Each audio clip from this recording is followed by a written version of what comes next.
मी तुम्हाला म्हणलो तर या लहान पोरांनी तुम्हाला घोडा लावला, तुम्ही लगेच कमेंट बॉक्समध्ये जाशाल आणि मोकार घोडे लिहून येशाल. पण तसं काही नाही बरं का. ते म्हणत होतं लाईक अँड फॉलो करून जा, बाकी काही विषय नव्हता. तुम्हाला एक गुपित गोष्ट सांगू का, ऋषी व्लॉगरचे गावठी सफरचंद ढळले ना भाऊ 2025 पहिला खुडा, नाद नाही करायचा. त्यात दादा म्हणतो तांबटा लय गोड आहे. म्हणलं हा गोड गोड म्हणून तू एकही तांबटा मार्केटला जाऊन देऊ नको. आता हा भल्ला मोठा गंज पडला आणि त्यात तांबट्याची साईज बघा, एक्सपोर्टलाच जाणार. हा ऋषी व्लॉगर काय हलका माल कमी होतो काय. आता भल्ला मोठा पडलेला गंज पप्पू नानाने मी झटक्यात संपवला आणि पप्पू नाना डायरेक्ट गाडीत.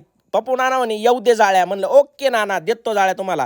त्यात आपला बकासूर घेऊन निघालो होतो. कारण कसं माहिती का, या बकासूरला बरेच दिवस झाले आपण आंघोळ घातलेली नव्हती. मग आता आंघोळ घालायची म्हणून डायरेक्ट आलो रॅकेट शेट. नायगावपासून सायकडे जाताना थोडंसं नायगावच्या पुढे निघालं का आपल्या सार्थक भाऊचं वॉशिंग सेंटर आहे बरं का. आता सार्थक भाऊ ट्रॅक्टर आणलाय म्हणल्या बकासूर चमकल्याशिवाय राहतोय होय. बकासुराचं मास स्नान कंप्लीट करून मी आलो होतो डायरेक्ट फार्म हाऊस वरती. व्हिडिओ बघतो काय सर्व्हिसिंगला माणूस हजर. त्यात पाहुण्या संघ जराशी ओळख काढली. पाहुणा आत्याचा पुतण्याच निघाला ना, हो घरचाच माणूस आहे आपला. आपल्या एरियामध्ये ना यांच्याकडेच कुबोटाचं सर्व्हिसिंगचं काम राहतं बरं का. आता आपली रँड्रिका घेऊन आहे ना, मी डायरेक्ट आलो होतो आपल्या गावठी सफरचंदाच्या दुसऱ्या प्लॉट. बघितलं गावठी सफरचंदाच्या सऱ्या डायरेक्ट उलट्या पालत्या पडायला लागल्या. म्हणून या सगळ्या कायच्या बनवल्या आणि प्लॉटमध्ये लावून दिल्या. त्यात आहे ना आपल्या भाच्याचा वाढदिवस होता. आता हा भाचा पुण्याला राहतो पण तो आपले व्हिडिओ कायम पाहत राहतो. तो एवढा मोठा फॅन होता का तो डायरेक्ट आश्चर्यचकित होता मी गेल्यावर. मग त्याला वाढदिवसाच्या शुभेच्छा दिल्या. आवरवला आजचा व्लॉग. तुम्ही लाईक अँड फॉलो करून जा.